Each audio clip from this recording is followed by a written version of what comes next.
Anna makes fun of me for saying because apparently I You do say say a lot. at the end of a lot of sentences. It's another vocal pause. Is there some weird linguistic term for that? What, you mean a vocal pause? I figure there might Are be. you looking for something more complicated? Yeah, like fricative. No, that's just the type of sound. That's phonetics. Oh, okay. I found it really funny, but also a little bit of a joke killer when I was making a joke on Twitter about how you have to have a glottal stop symbol in your password, and then someone's like, "You mean like this?" Yep. And then apparently there's this entire phonetic alphabet, which is weird and cool, but also It is weird killed and my cool. joke. It did kill your joke, though. I'm sorry. Martin, will you help send my cat to ninja school? Arwen? Yeah. She's not cut out for ninja school, dude. That's true. She's not gonna work. She's a very lazy cat. She's Not quiet. Her only ninja skill consists of hiding under a cardboard slab. Hey, it's a start. That's it. That's all I got. Low That's the only potential. defense for her I Unless got. she's gonna be like the Kung Fu Panda of cats, then Yes. I mean, Yes. I know Kung Fu ninjas aren't the same, but it's gonna be Kung Fu equivalently ninja. like accidentally good. Like she'll just Ooh. flop into stuff. You know how sometimes like one movie studio will kind of like rip another movie studio off? Oh yeah. Like how whatever, I think was it Universal or some other company, they made The Wild after oh man, I'm totally blanking. What's that movie with the lemurs or the meerkats or whatever? Madagascar? Yeah, Madagascar. Yeah, that's the one. Yeah, they made Madagascar, and then I think it was Universal. They made The Wild, which wasn't nearly as good. Yeah, and like Frozen has a blatant ripoff that came out like 3 seconds after. And Wait, was it on does? store shelves. I don't remember what it was called. It was something stupid like Snow Queen or some blatant. Was it like It was. Frosty? It was. Well, I think that one's already Frosty taken. Princess? I think that one's taken. Nah, But yeah, I don't know what that they, is. They I got don't think it's blatant taken. ripoffs. They happen. it's true. Well, it seems like it happens a lot. Sometimes they do it well. I remember when Finding Nemo came out, Shark Tale came out like right after that, and Shark Tale was actually I don't hate that movie. pretty decent. I mean, it's It's got some parts I like. It's not Finding It's a Nemo movie. good, but it's Yeah. good. It is not Finding Nemo, but it is Shark Tales. Yeah, and then I feel like there was one like when Armageddon came out, there was another one that was like a really similar. I wonder if there's a list of these because that would be pretty cool. So that you could like rebel against the mainstream and watch a bunch of really bad versions of things. Yeah, exactly. Yeah, Armageddon and Deep Impact. That's what it was. I only watched Deep the Impact. D-rated equivalents for any given movie. Oh yeah, The Prestige and The Illusionist. Those two came out like right around the same time. Both of those are very good. Yeah, I don't think I really like both of those movies. So I remember neither one of them is bad. A Bug's Life and Ants came out around the same time. But there's actually like a lot of a story behind that and a lot of beef. I love because Bug's I Life. think somebody who worked at Pixar maybe quit. There's a lot of beef and I can't remember the whole story, but there's like people who would refuse to see ants because like in real life. like in real life. I don't see these. I don't see these ants. You can't see me. Yeah, but apparently it's called Twin Movies, and There's a there concept is for it. yeah, there's like a whole list here on Wikipedia. That's a ton of them cool. here. I kind of really want to read that now. So there's kind of really because those two qualifiers don't negate each other. I remember this one, White House Down and Olympus Has Fallen, are like they were like the same freaking movies. This is the End of the World's End. I kept getting those confused when those I came don't out. know what This Is the End is, but The World's End really is good. one of my favorite movies, and so that's the one with Simon Pegg and The movie's brilliant. yeah, that movie's great. Just go see it. I don't want to talk about it because whoever hasn't seen it needs to go see it. That movie is on my top of my boat list. Yeah. But This Is the End. It's also a pretty good movie. It's the one about I think it's like Seth Rogen movie, I think. It's Wait. like Seth Rogen, Jonah Hill, James Franco. It's like End of the World movie. Oh, I think I know. I Um, think I have seen Michael parts Cera of that. dies Yes. in it. Yes, I think I've seen parts Oh, of and that. then like Hermione's in it. Hermione. Or not- Emma Watson has a real name. Okay? Yeah, but they call her Hermione in that movie. Yeah, well, she's going to be Belle soon, so you can't just Oh, yeah, call her that's Hermione. true. Pacific Rim and Godzilla, though Godzilla was the next year. Hercules and the Legend of Hercules. Wait, what? I They didn't made know two Hercules movies in 2014. So The Rock, Whoa, these The are Rock from was in 2014. Hercules, Neither of these are the cartoons. and then the so- Legend of Hercules Well, I don't care about either of looked these. like I don't even know who. It has a bunch of like actors that I haven't heard of. Kellen Lutz. I guess he was in Tarzan. and Twilight, which is why I don't know who he is. Hey, Kellen Lutz, I'm really sorry if you listen to this podcast and Tom's out here making you feel bad, but I'm sure it was a great movie. He probably already feels bad having to go up against The Rock. Either that, or maybe the fact that there were 2 of those Hercules movies actually helped him out. I don't know. I don't know, man. This is all these cool things, though. Anyway, we got questions, and this is not a movie podcast, so... Oh, yeah. Yeah, we're not just talking about movies. Cut the chit-chat, because we got some stuff to talk about. And ready. And then I have some other preparations to do before the Switch comes out. Oh, yeah. Which, I mean, when people are listening to this, the Switch will already be out. And yeah, if we'll see how far I am. I've loved the Switch already. Yep, I already love it. Guarantee it. Don't even have to hedge my bets. Gonna love it. I'm pretty excited, though. Yep. And I'm going to break character because I have actually pre-ordered the new Zelda game. Good. So, and I might play some Wind Wakers tonight. Number 1 college tip. Pre-order the new Zelda. Pre-order Zelda. And the Switch. Reggie Fils-Aimé is like in the back corner, just like making sure we say... If Reggie Fils-Aimé was in here, I'll say whatever he wants me to say. I don't care. That's true. We should get Reggie Fils-Aimé on the podcast. He's my spirit animal. He's my Patronus. Do you think we could do that? Expecto Patronum. Do you think we can get Reggie on the podcast? Whiskey Reggie right there. The only reason I'm saying this is because Pro Jared interviewed Reggie on his channel. So clearly Reggie is open to doing interviews to promote the Switch. And we're not a gaming podcast. I mean, the whole episode would just be like... I could talk to Reggie about business and about like how to succeed, and then he could just be like, why not? You don't want to be on it? You don't want to talk to Reggie? Like, Reggie. Hey, Reggie. I'm Reggie. Reggie, I love you. He's just going to leave. Please acknowledge me. Please. No, I want to get Reggie on the podcast now. Can you set that up? I'll work on it. Make it up for that. Yeah, we're going to get Reggie Fils-Aimé on the podcast. Anyway, we're going to hang out with him. Let's get to these questions. This isn't a game podcast either, it turns out. It's neither. Derailing fast. It is neither of those topics. All right. College questions. So this first question is actually pretty relevant because I was feeling quite lethargic about 20 minutes ago, and I think you were too. Oh, yeah. And we recorded an episode before this, and I can tell you I felt significantly more tired and more groggy than I do now. Yeah, I feel a lot more awake, actually. It's kind of weird. So here's the question.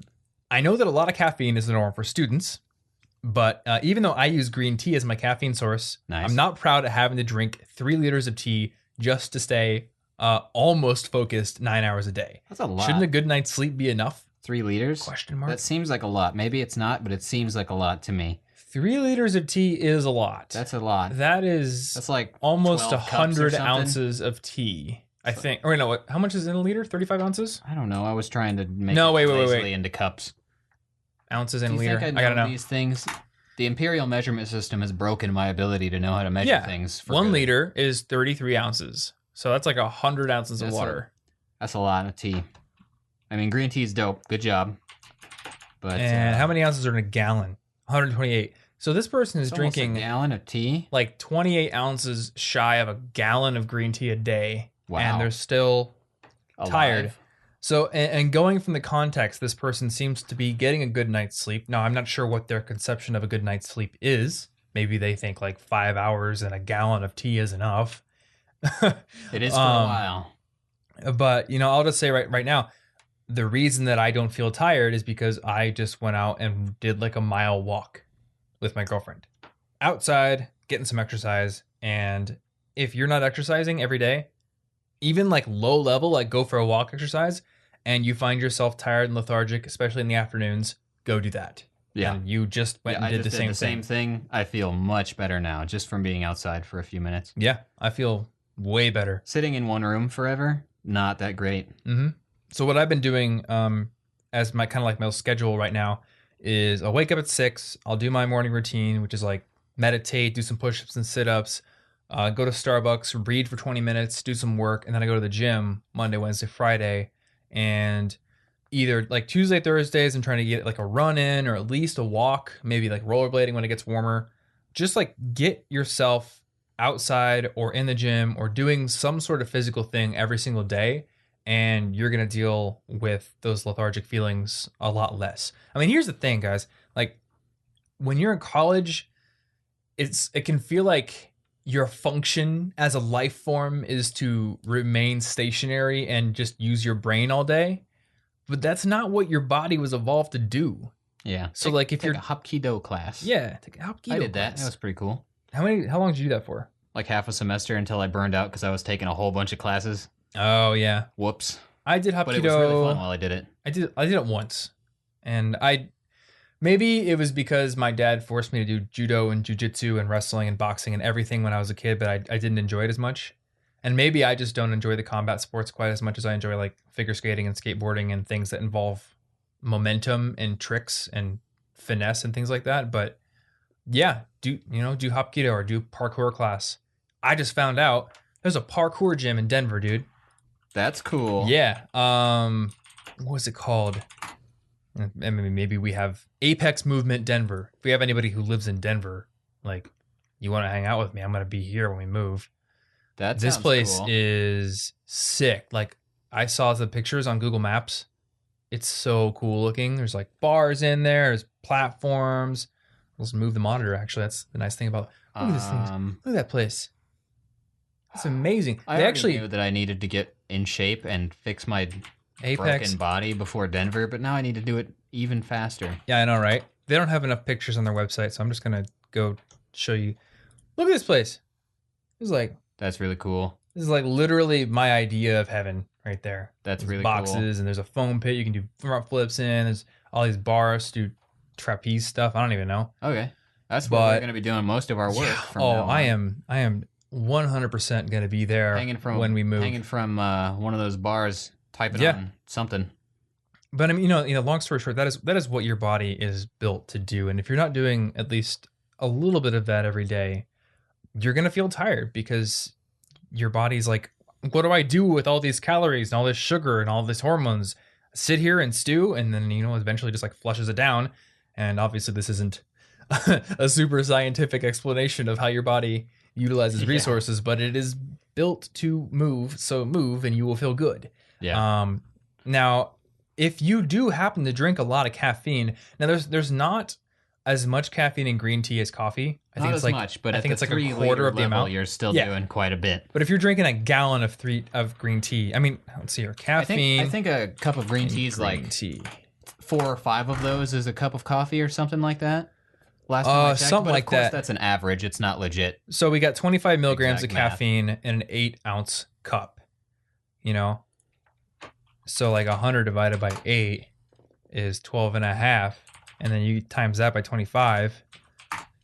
This person's taking in 312 milligrams of caffeine a day. Now that isn't like an obscene amount, but that's enough to where you're getting to the point where you might be like getting used to that level. How many cups of coffee do we got there?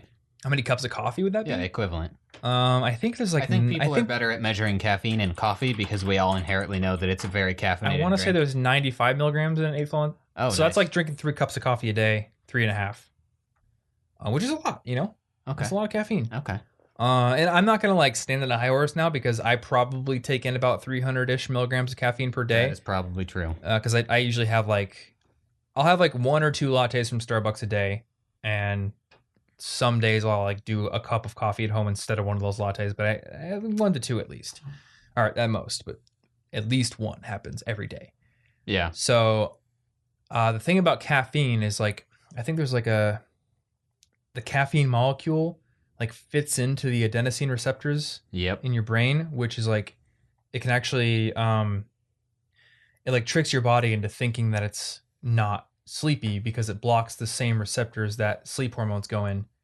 But the thing is, like, as those get blocked up, I believe that like more open up, so you end up needing more and more caffeine to keep getting the same stimulant effect.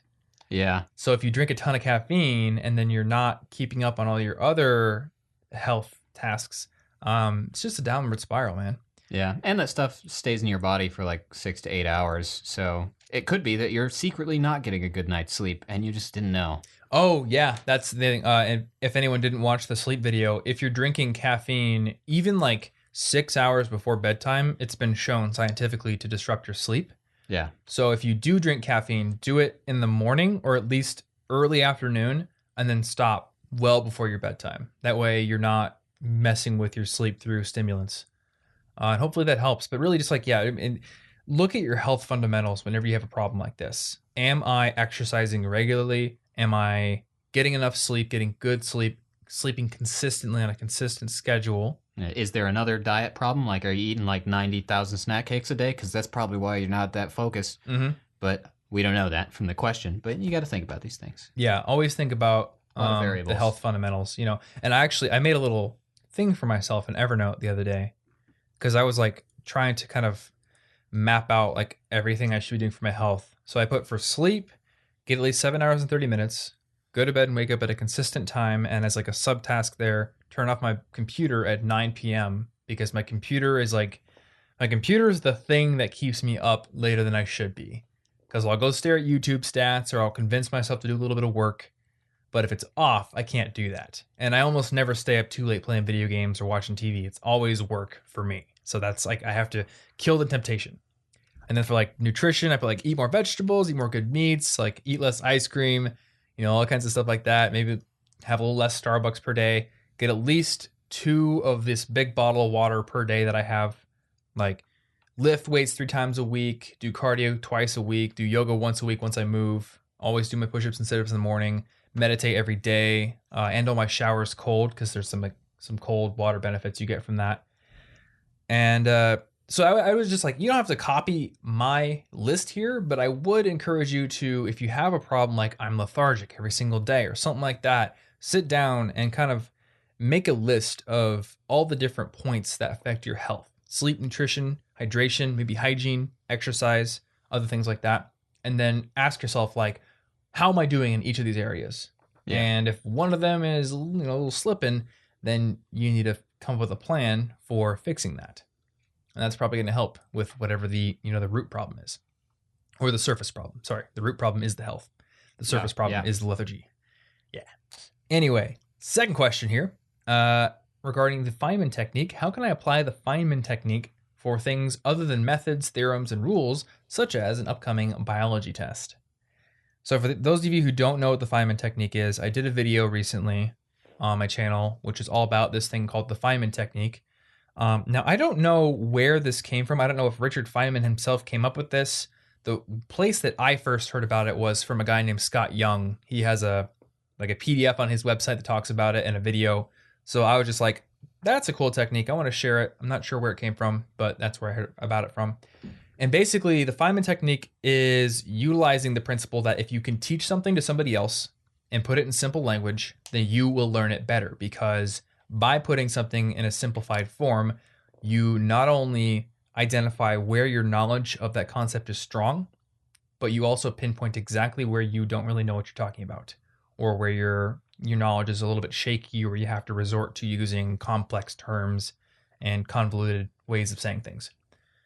So the way you can do this, if you don't have a person nearby who's willing to deal with you explaining whatever you're learning to them, glottal stops and frigatives, is you can just take a piece of paper out, you can write that concept at the top, and then in your own language, you can explain it, maybe do an example, and then ask yourself, like, all right, what would a kid say? You know, look at like maybe a term you used.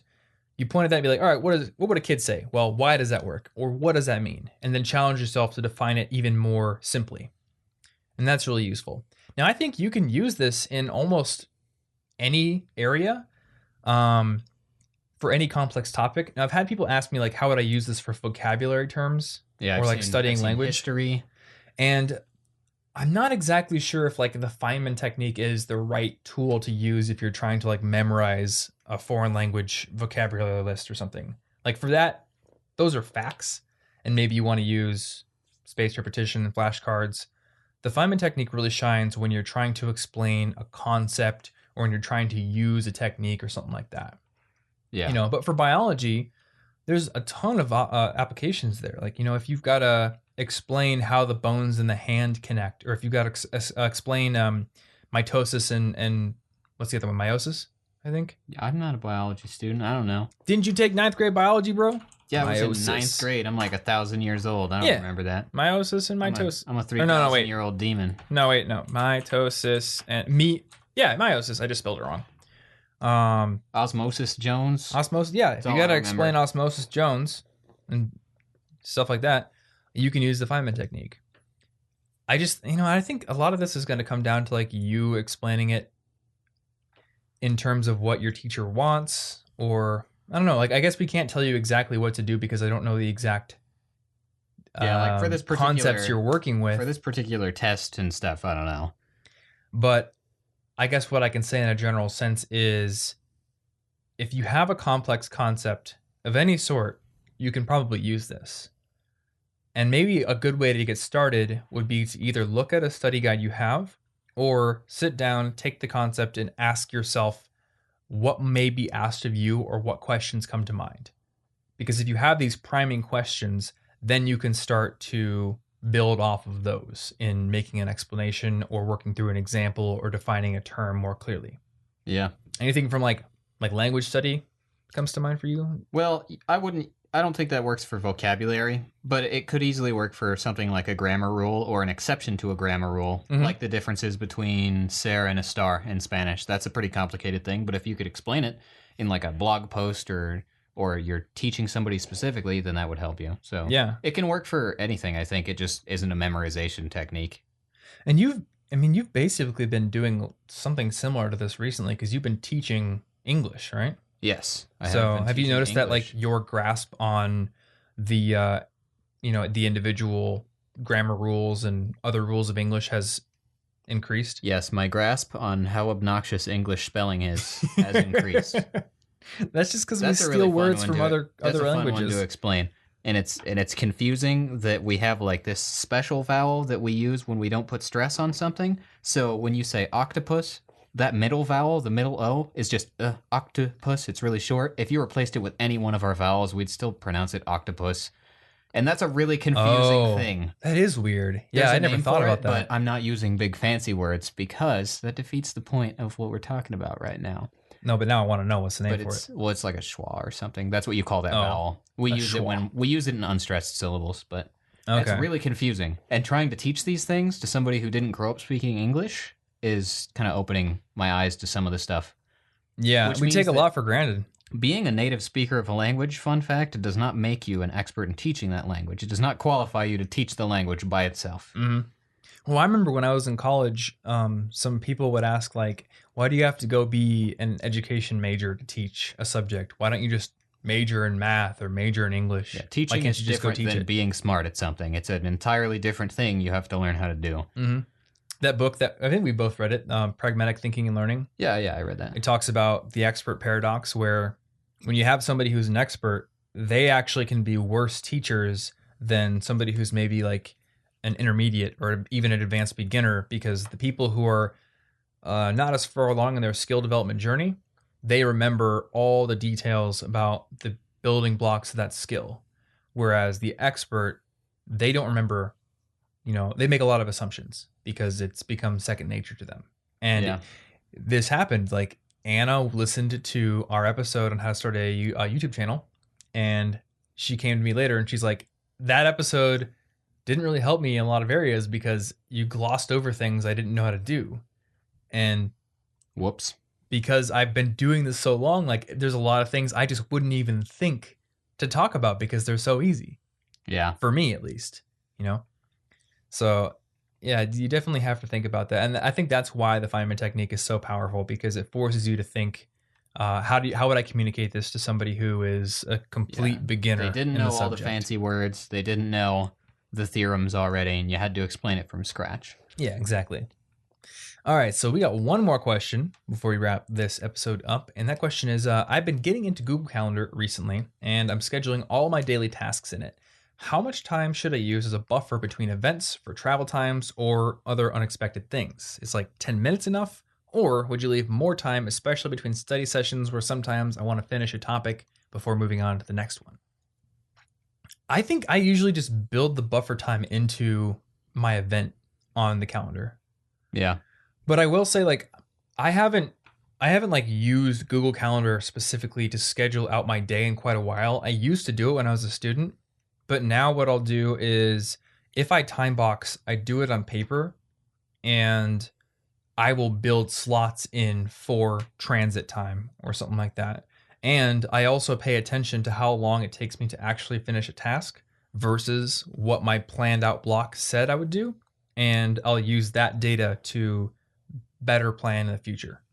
Yeah. So if I think this will take me an hour to do, maybe write this article, and it takes me half or an hour and a half, well, the next time I write an article, I'll know, all right, it's probably going to take me an hour and a half based on historical data. So I'm blocking out an hour and a half. And if I have to go somewhere, maybe if I'm at the coffee shop and I know I need to get back here for a podcast interview, there's like a hard stop. It's like 20 minutes before the interview starts, I have to leave and not be in the car. I mean, actually leave. Actually, I think that's another good thing to note. Like, I used to think of transit time only as the in the car time.